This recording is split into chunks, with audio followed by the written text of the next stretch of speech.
మీరు ఒక మాట అన్నారు సార్, నేను యంగే అని చెప్పేసి. బట్ నేను దానికి ఖచ్చితంగా ఓకే అంటాను. ఎందుకంటే ఇంటర్వ్యూ కోసం వచ్చాను కదా సార్. మీరు ఈ గ్యాప్‌లో నేను ఇక్కడ ఉన్న మీ బుక్స్ అన్నీ చూసాను సార్. చందమామ కథలున్నాయి, 1000 పడగలుంది, మార్వెల్ బుక్స్ ఉన్నాయి. ఇక్కడ లేని బుక్ లేదు. ఏం మీరు సార్? ఇక్కడ చూసేది ఆఫీస్లో చూసేది 5%. ఆ! మా ఇంట్లో 95% పెద్ద లైబ్రరీ ఉంటుంది.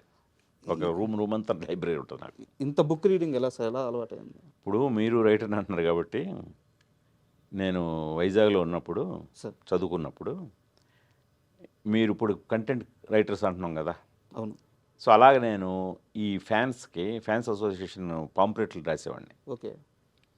రాసి అవి చాలా మంచి పేరు వచ్చేది. ప్రతి హీరో ఫ్యాన్స్ అసోసియేషన్ వాళ్ళు నా దగ్గరకు వచ్చి హ్మ్. ఆ హీరోని పొగుడుతూ రాయాలన్నమాట. ఓకే. ఓకే. ఆ పొగుడుతూ అందులో బాగా సినిమా పిచ్చి నాకు చిన్నప్పటి నుంచి. హ్మ్. దాంతో రాసేవాడిని. ఈ రాత కూడా నాకు ఎలా అలవాటు పడిందంటే, మా ఇంట్లో న్యూస్ పేపర్స్, వీక్లీస్ ఎక్కువ తెప్పిస్తారు. హ్మ్. చిన్నప్పటి నుంచి అది నాకు బాగా అడ్వాంటేజ్ అయింది. సార్.